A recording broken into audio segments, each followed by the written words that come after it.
السلام علیکم، welcome to my YouTube channel. آج ہم پڑھنے والے ہیں سمر پیک اسلامیات جماعت سوم۔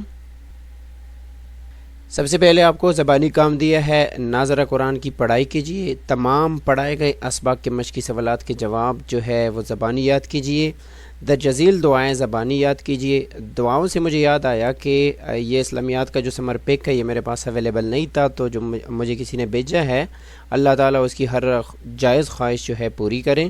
سب سے پہلے دی ہے گھر سے نکلنے کی دعا، بسم اللہ توکلت علی اللہ لا حول ولا قوت الا باللہ، اور گھر میں داخل ہونے کی دعا، پھر اس کے بعد چینک کے وقت کی دعا، اور جب آپ چینک سنتے ہیں تو اس کے جواب میں آپ کو کیا یرحمک اللہ، اور پھر چینک لینے والے اس کے جواب میں کیا کہیں، یہ سارے جو ہے یہاں پہ دیے ہیں، آپ نے یاد کرنے ہیں۔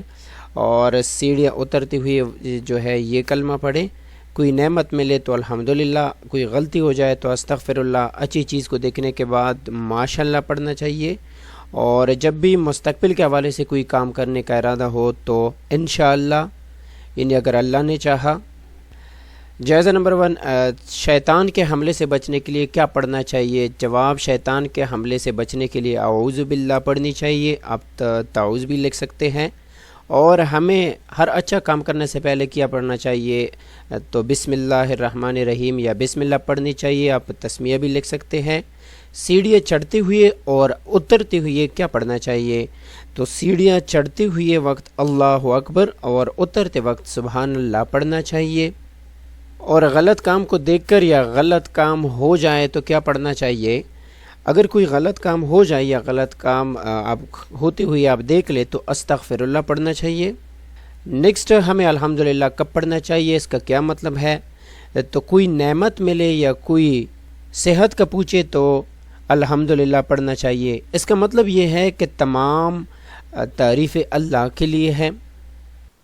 اس کے بعد ہم آتے ہیں سرگرمی نمبر 1۔ ذیل میں حروف مقطعات دیے گئے ہیں، ان کو پڑھیے اور حروف مقطعات کے سامنے سورت نمبر اور آیت کا نمبر لکھیں۔ حروف مقطعات جو ہے یہ ہے جیسے الف لام میم ہو گیا، طا سین ہو گیا، یہ سارے حروف مقطعات کہلاتے ہیں، اور ان کے سامنے میں نے آیت نمبر اور سورت نمبر لکھ دی ہے، آپ یہاں سے نوٹ کر سکتے ہیں۔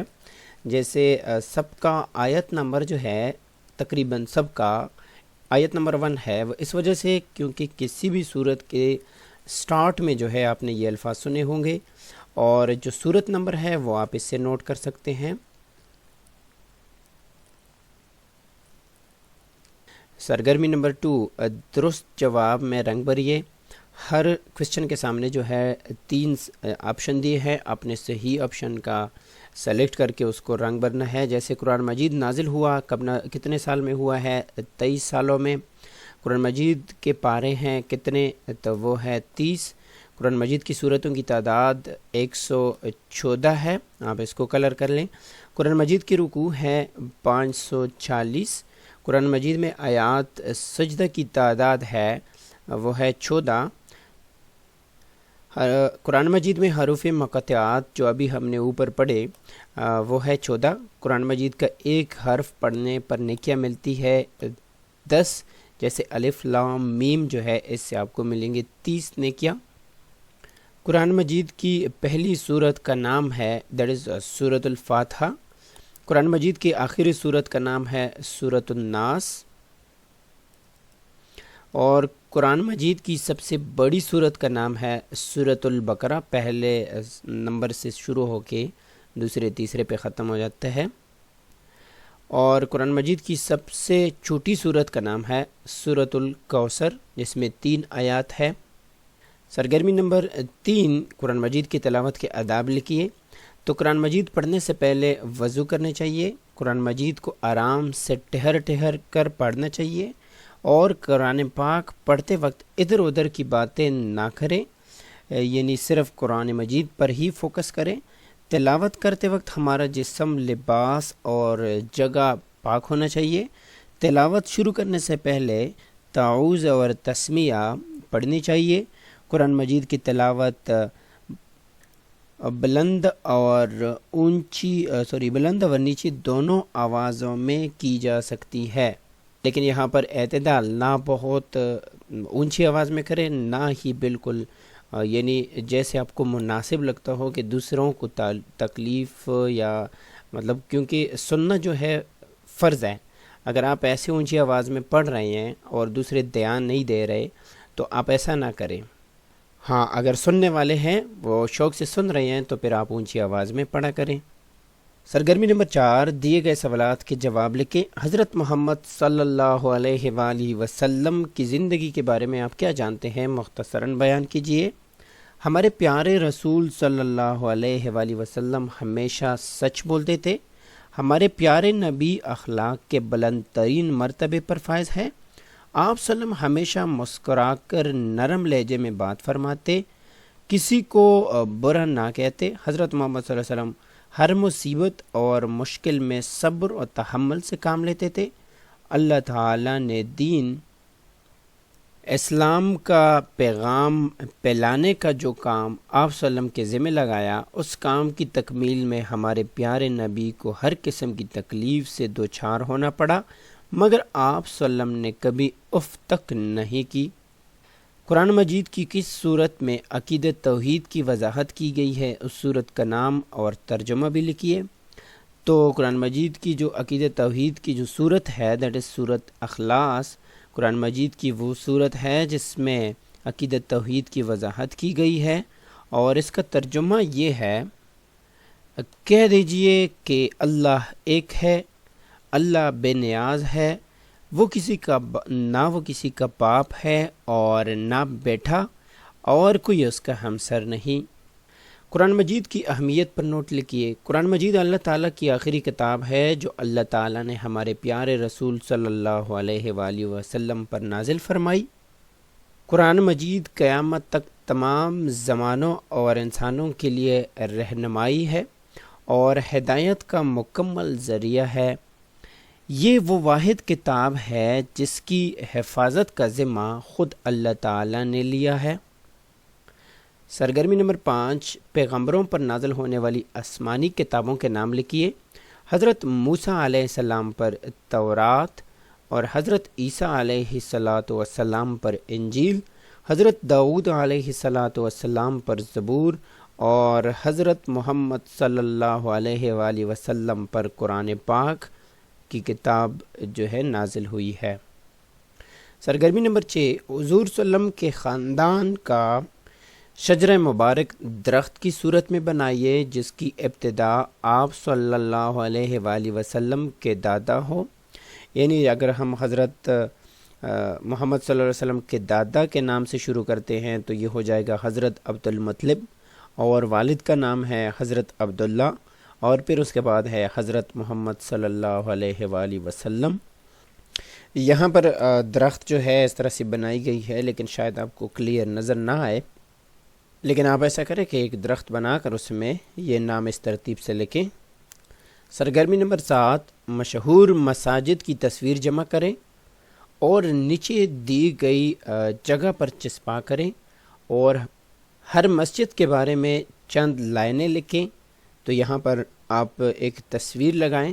میں نے لکھا ہے مسجد نمرہ مکہ میں واقع ہے. یہ بہت خوبصورت تعمیر کی گئی ہے.